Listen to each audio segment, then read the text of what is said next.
You are now doing less once again with John and Jeff. Welcome back, everybody. We are apparently, according to Neil Kashkari, we might be in a recession as of now. So As of I don't know if today. as of today something changed. So it's not any of the 3 weeks of the whole economy being shut down was any indication. No, today. I guess once you saw the It's official. 6.6 million new initial jobless claims, something kind of went off in his mind, and now we might be in a recession. What do you Yeah, think, Jeff? that's 6.6 million is a lot. Yeah. Last week set a record with like 3 million, and then this week we And mind you, doubled that. the previous record was like a couple 100,000, I I think, think it was like 600,000. 600,000, and then 3.3 million, followed by 6.6 million. Granted, the population is increasing. Well, it has been increasing over the last whatever years, so you have to factor that in somehow. But still, it tripled like the previous high, so it's Yeah. and then it doubled that. So The we're next like week. 6 times higher than the previous, like the high before this ordeal. And not to mention, I don't know how you would factor all of this into, I guess, a single number to report, but the initial jobless claims mixed with the slurry of Fed easing, they just pumped up their balance sheet after massive cash injections into the economy. I guess it's not a bailout of the banks, but it's propping up the banks. Their total is now $5.8 trillion outstanding on their balance sheet of money that was created. So if you want to combine that with the initial jobless claim, I think you're looking at some normalized for the balance sheet. I think you're looking at some pretty stellar, numbers that you've never seen before with that in that kind of easing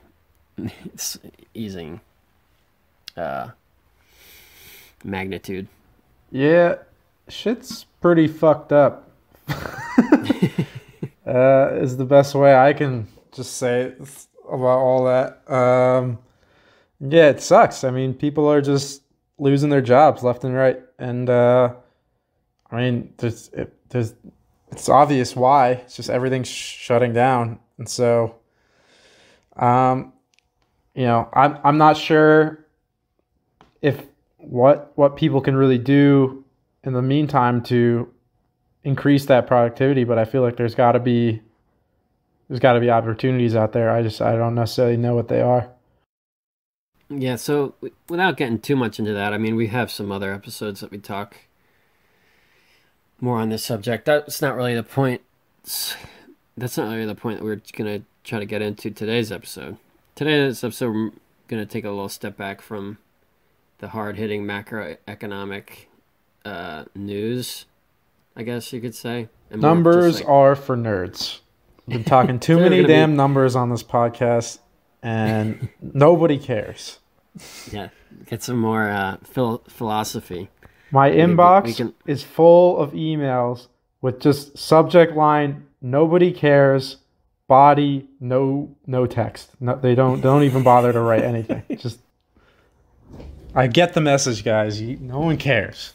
what could they be trying to tell you? I don't know.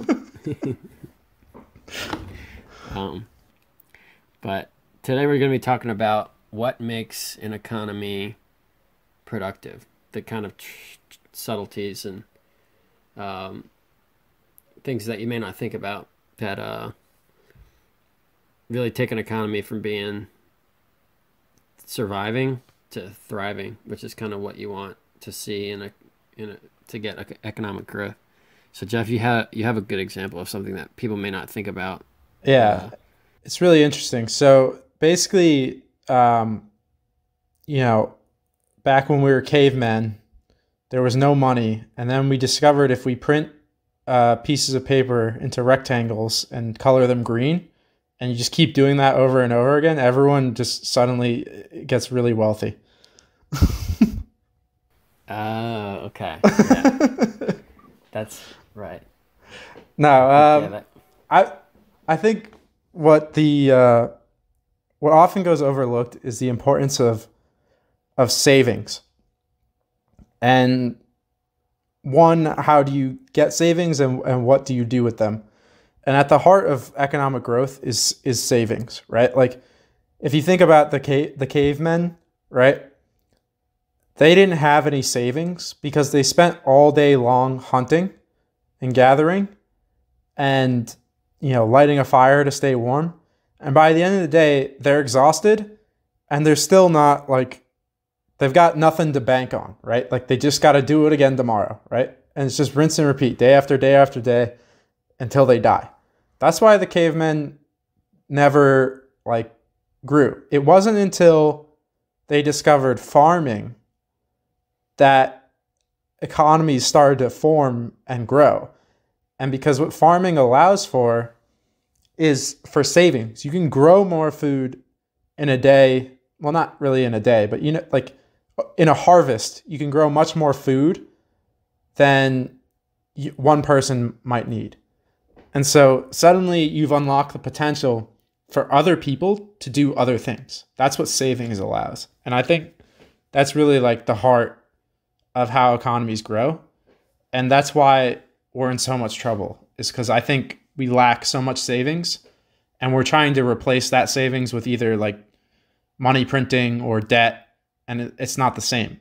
Savings are not measured in dollars. They're measured in wealth, in real usable assets. Like food is wealth, housing is wealth, oil is wealth. These are things that you can actually use. That's real wealth. Like paper it's not real wealth.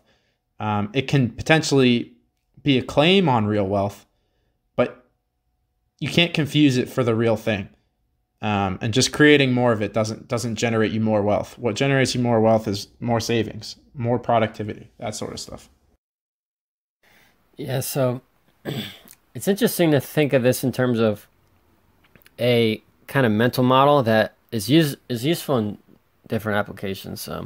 One of which is politics. How people say the left and the right don't actually extend outward. They're actually cyclical. Like once you get really, really far left extreme, you're actually more like the really, really far right extreme than you are like a moderate left to a far, far left.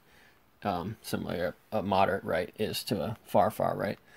Right. So that mental model, I think, also is useful here, where you have this extreme scenario, as Jeff was saying, of the hunters, the hunter gatherers. They had to work, they had to bust their ass every day just to to live to the next day, to keep themselves breathing. Like just survival was so intensive that took up all their capacity. So there's no question of like, what should I be doing with my time? What should I be doing with my wealth? It's just like, can I live to see the next day? Am I going to be able to survive to the next day? You start introducing wealth into that equation, started introducing division of labor, actually growing the economy, as Jeff was saying, you're able to do as things get more efficient, and you're kind of straying away from that extreme end of just survival every day. But then if you extend yourself into that economy to the point where everybody is so indebted, right? You can start introducing the concept of debt, which actually is a source of efficiency in the economy. Like having lending, having debt is like you're able to get more efficient when that's introduced in the economy. But once there's so much debt that you get to the point where every single entity in the chain has to service their debt to the point where they can't even think about being operating at a surplus. You get to the point where once you introduce so much debt, you're more like the hunter-gatherer Dude, that's struggling such a to good survive than you were like the person who was able to borrow responsibly. So once you introduce all that credit, you're kind of sending yourself backwards in Dude, holy shit, that just blew my mind. Dude, we're turning ourselves into cavemen. Yeah. Once you like that will to live is pushing you to, find your next meal. But then that there's also a point where you have to like that rent that the rent check is due. Right. That's like all that you're focused on. You're working so hard to just meet the rent or just meet your grocery bill, or your credit card bill, Right. whatever you have to service. You lose the ability to actually thrive and create like a sustainable life for yourself. Right. And you hear this more often is people living paycheck to paycheck. You hear about that all the time. And it's not just like poor people. It's like people, middle class people, families living paycheck to paycheck. Doctors, and so, even doctors, yeah, and lawyers. doctors. Like, and so like you're hearing more and more of this, and like you said, like that's more like a hunter gatherer than somewhere in the middle, because it's if you're constantly living paycheck to paycheck, like you're trapped, right? And if any like volatility hits you, that way of living can't sustain that. Just like the hunter gatherer, if there's if the deer population goes away or whatever, they're screwed. Just in the same as like if your society's built off living paycheck to paycheck, you can't withstand this volatility like the coronavirus or something like this. And so I think, and I don't blame the people, I don't feel like people are at fault. We have this bad actor, which is the Fed, and we talk about them all the time, that is actively discouraging people to save.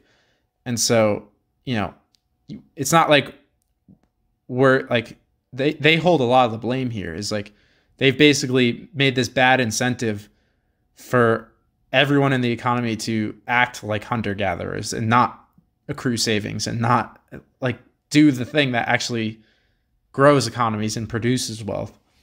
So it's pretty frightening stuff. Another thing that like while we're talking about savings, you can think of is, okay, like how do you get savings, right? And the answer is increases to productivity, right? So hunter gathering, you could either just be so good at hunting that like, you could provide for your whole tribe, but that was just not likely going to happen, right? What's more likely is they have this new way of doing things, farming. And what is farming doing? It's just like, it's essentially automating the food collecting process, right? Like you're taking a task that was an all-day task to get food, and you're just putting it in the ground and letting it get food for you, right? You're automating the gathering. You're automating, or with livestock, you're automating the hunting. That's the novelty of this invention is you're essentially taking a task that you had to repeat over and over again, and you're just letting it accrue wealth for you while you sleep. You put in a little bit of upfront work and there's a return on investment. Instead of eating all the food you gathered, you take a few of the seeds or whatever, and you put in a little bit of upfront investment, and then boom, later down the line, you reap the return on investment. And so that's the key is automating the repetition that produces savings. Anytime you can automate, you're generating savings, and your savings will will have compounding effects. And that's where wealth comes from. Like you look at how wealthy we are now. That's just compounded savings of over time, like over and over and over and over again. And so, and you like automating, you can do anywhere. Like there's so many examples of automating, right? Like even just like little examples, right?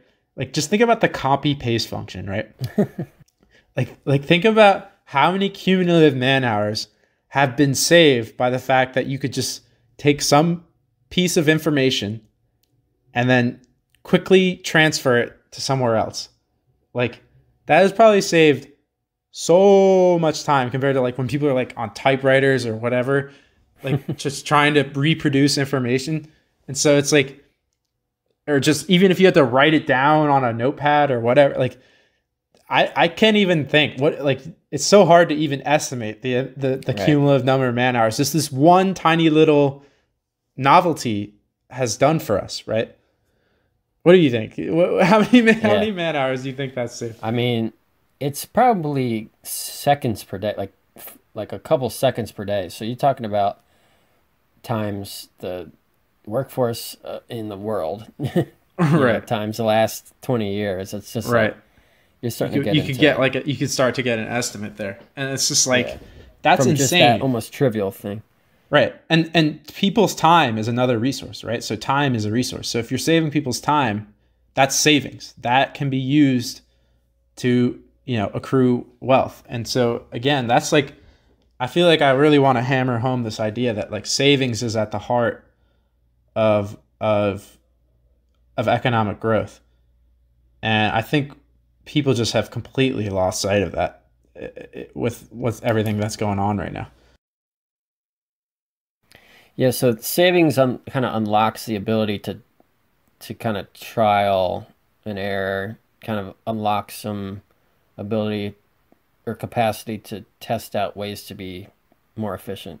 Hmm. Once you're able to be more efficient, you're able to be more productive as a society, and your living standard increases. Um, so that's like what we believe is like the true source of economic prosperity. There's a conflicting viewpoint, which people who kind of uh, espouse this viewpoint may not even disagree with that process in a macro view, but they say, when they zoom in on a transaction or a product, they'll say they'd like to um, they'd like to initiate a different source of logic, and that is what something is worth is how much time was spent to create it, Mm. um, which is not really in line with this idea of productivity is actually generating. Uh, the productivity is the driver behind the standard of living increase. I think what like if I could rephrase is essentially instead of uh, the assumption that I mean there's a couple assumptions in here, but as it relates to what we were talking about is the way that wealth is accrued if you look at the labor theory of value is basically you just need to get more and more people underneath you and then you just extract the value from their labor and that's how you get wealth. And so really the only reason there is more like the appearance of more wealth is just because there's these hierarchies that have formed where there's just people extracting the wealth from bigger and bigger hierarchies of people, and that's why they've been accruing more and more wealth. And I mean, there's a lot of reasons why this is wrong. I don't know if you want to get started on Yeah, that, but it's a very nonsense idea, but it is very prevalent in today's day and age, and in a lot of people's thinking, is that the value of someone's labor is just that. It's their labor. That's the value, and it's not what they produce. That's not the thing that is valuable. And so I mean, there's so many ways you can attack this. yeah. So I think that the first way I would say is kind of what we see going on right now, which is what we've been seeing. I mean, this is not just a recent thing with the coronavirus. We've been seeing this massive focus on unemployment, low unemployment numbers, right? Mm-hmm. And having low unemployment is kind of a good. It's sometimes it's a good indicator that your economy is healthy, right? Because there's a lot of profitable ventures that are able to Mm-hmm. be completed by any participant in the economy. But it's not guaranteed that that's what it means. And Right. here's an example. If you pay people to dig ditches and fill them back in, right? You give them all spoons, right? So go dig a ditch with a spoon, and you probably hire 1,000 times more people than you would have if you got one person in a backhoe. Um, so in that way, and then your product is what? You have a ditch that's filled in again. You have effectively no product. So it's like, how much are you willing to pay for this ditch once it's filled back, after it's filled back in again? It's like, well, Nothing. Like, no, I employed 1,000 people in this endeavor, and it's just like I had to pay every single one of those. What are you, heartless? You don't want to pay me to have to. I had to pay all those people, and you're just like, yes, but I don't want. I don't want that what you're selling, sir. That's immediately like, it should just that should just illustrate. It's not just unemployment. It's not just low unemployment that makes anyone any better. Like, right, because you can employ the entire workforce, like you said, digging ditches. And what is our wealth once that if our entire populace spent the whole year digging ditches and filling them back in, we taxed everyone and spent the GDP, yada yada yada. I'm sure you could come up with like great numbers, like unemployment was low. mm-hmm. GDP was great. And then at the end of the year, what are you left with? A bunch of ditches that we all filled back in. So it's like nothing. Clearly that's not the source of wealth. Like, it's just, you cannot claim that to be. Right. And so I think that's completely absent in the conversation, like in the conversation that's currently prevailing, which is we just need to keep people employed through this period. It's like that's our number one focus, right? Mm-hmm. And it's okay, I'll give you this. It's you care about people. Mm-hmm. You're definitely showing me that you care about people, which I think is valuable. Mm-hmm. And I also care about people. Mm-hmm. I don't want people to suffer. There's going to be massive, sadness. Losing a job is hard. Like, no one wants to lose a job. No one wants to see somebody lose their job. So it's really tempting to be able to say our number one focus right now is to keep people from losing their jobs. And it's just like, knowing what I just said, it's like, that's a good indicator of that we're succeeding, but that's not the number one thing we want. We want people to be able to live the lifestyle that, they're currently living.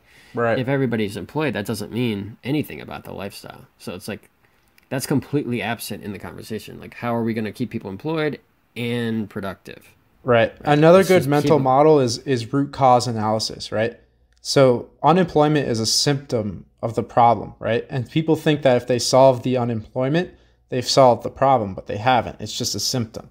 So it's like really at the heart of the issue here is we want to maintain everyone's standard of living. That's what we'd like to have happen. And people think this is a question of should we do it? No, it's not a question of should we do it. It's a question of can we do it? And the answer is just no. You cannot maintain the current standard of living and reduce our exposure to coronavirus. There's a trade-off. Trade-offs exist everywhere in the world. This is one of them. We're trying to limit people's exposure to coronavirus, and we cannot maintain our previous standard of living if we do that. That's the trade-off. So this isn't a question of should we bail people out, because the answer is we can't.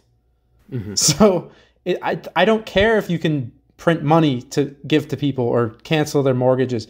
You're not thinking about the heart of the problem, and that is these standard of living must fall due to the actions we must take to limit this issue. And so it's like any solutions you come up with that are layered on top of this are not addressing the root cause here.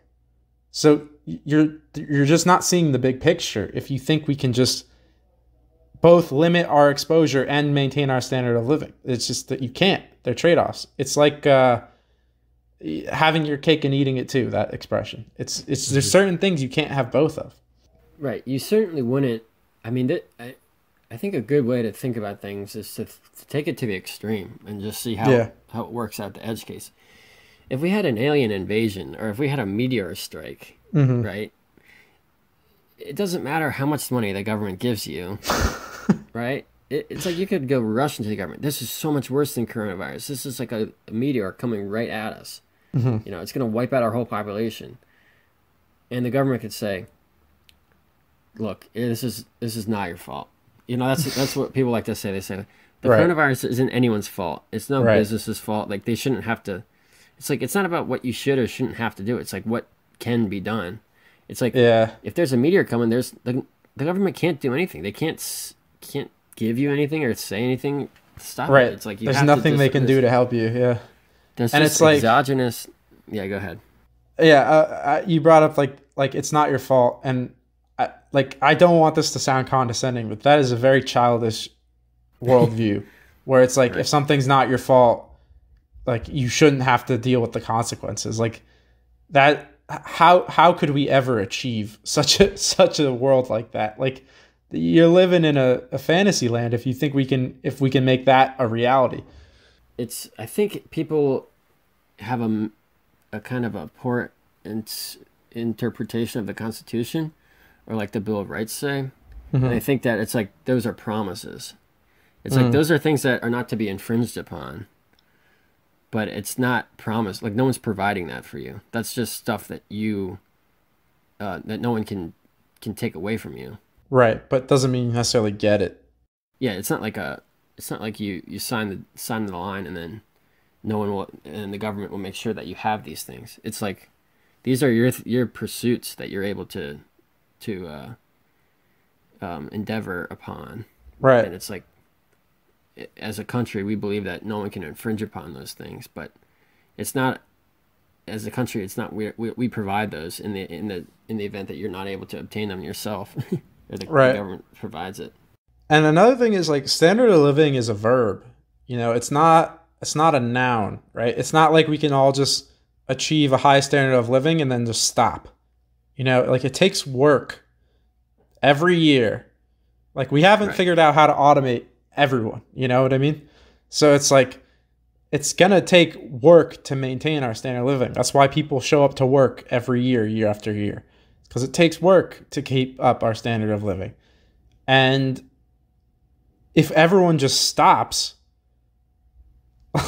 then Right. you shouldn't expect to be able to maintain that standard of living.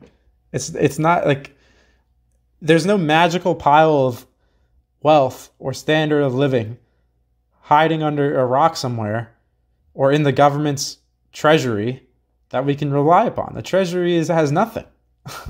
Their Yeah. assets are 1.5 trillion in student debt and then 22 trillion dollars of liabilities. Where's the wealth we're tapping into? Yeah. You know what I mean? Yeah, people tend to say that. I guess I'll specifically call out Bernie Sanders wants to say that, like, oh, we're the richest country in the history of the world. Like, we have the money, we can pay for it, and it's just like that's so. It's not. It's not. It's right. well, it's like yes, but also no. It's like we're very rich, but that doesn't mean we can pay for anything. It's like you Right. can't just make one state. It's like Bill Gates is rich, therefore he can run the world. No, that's not correct. It's like you can't just make one statement that's true and then just make a completely unconnected statement and say that's also true. Yeah. Like you got to think a little bit harder than that. And we're talking about the treasury, and it's like, when we talk about the government bailing people out, it's like the government's not bailing anyone out. They're not sitting on any pile of resources to bail people out with. It's coming from us. We can't all bail ourselves out all at the same time. It's like, they do have a form of wealth in like military capital. Like we could sell a lot of our military off to the rest of the world, and that could be a source of actual true wealth to bail us out. But that's not what we're doing. So like, Yeah. I don't know why people expect things to get better. Yeah. That's if you want to talk about optionality, that's like if you position yourself to be able to continue your lifestyle as long as a certain set of assumptions is continuing. For example, assumption that there's never going to be a global pandemic, then you're fine. Well, probably not even fine, but say you're able to just maintain your lifestyle for longer, and then that exogenous shock that you weren't expecting happens, and then you have to sell the asset that would protect you in a vulnerable situation.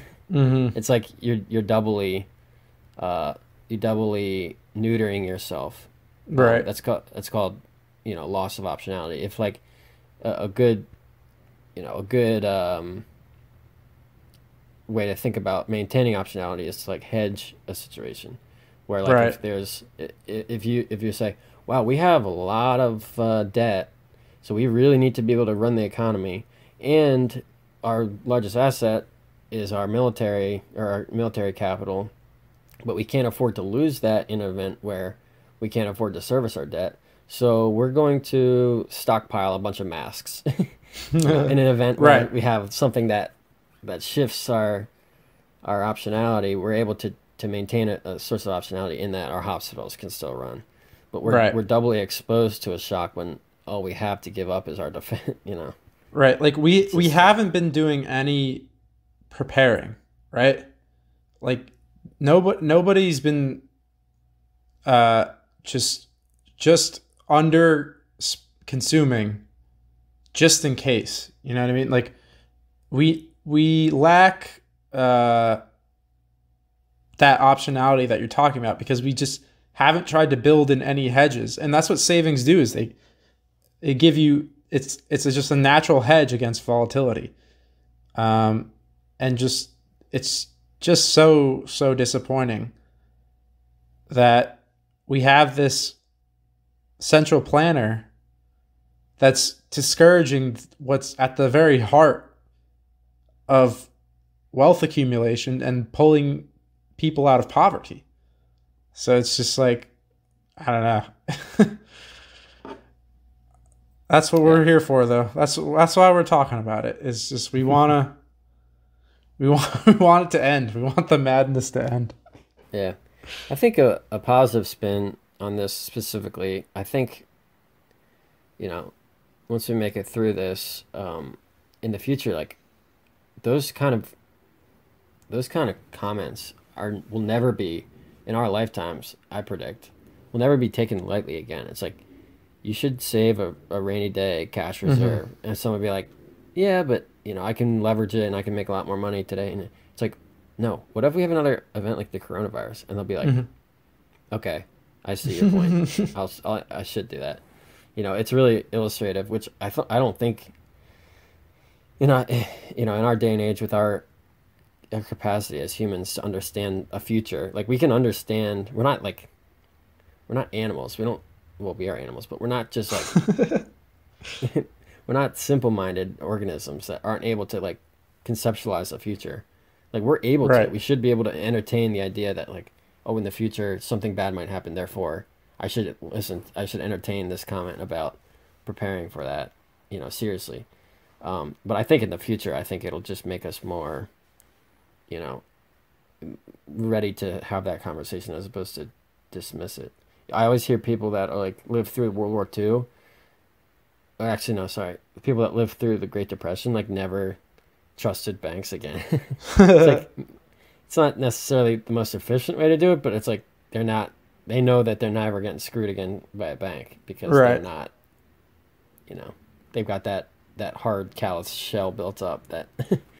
Right. And that could actually, I mean, I could see the effect of all of this is a central bank is never instituted ever again. Because I Yeah, think that would be. at this rate we're going, like, it's it's looking like we're on the path to just central banking completely blowing up.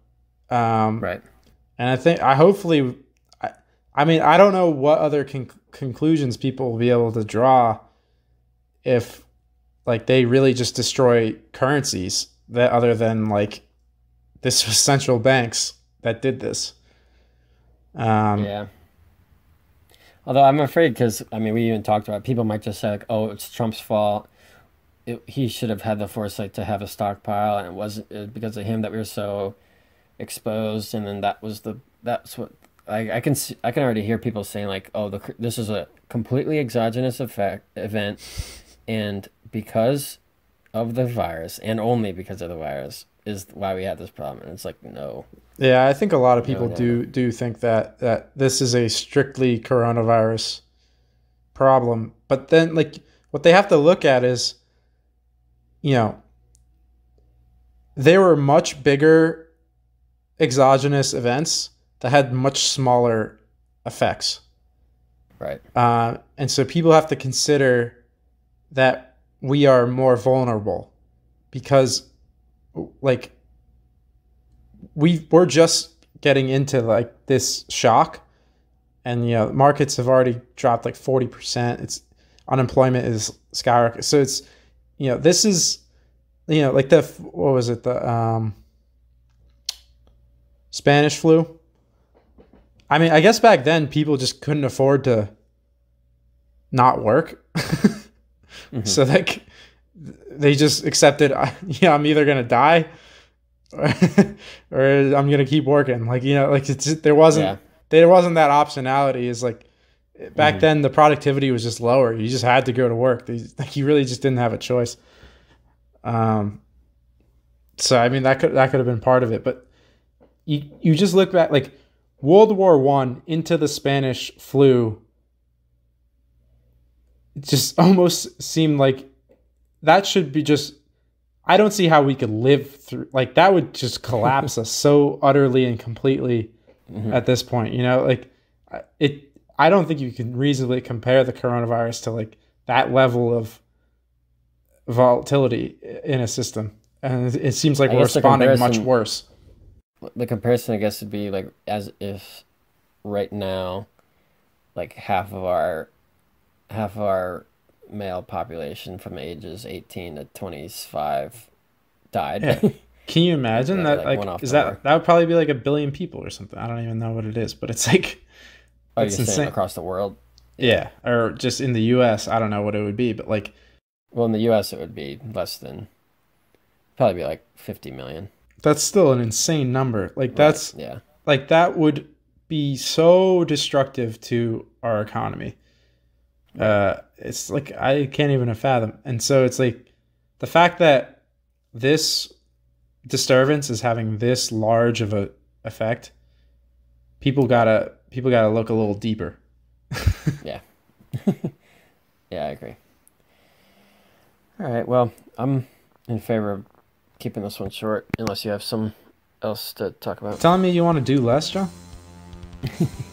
Yes. I can respect that. All right. Fair enough. Well, thanks for joining us this week, and we'll see you next week. Take it easy.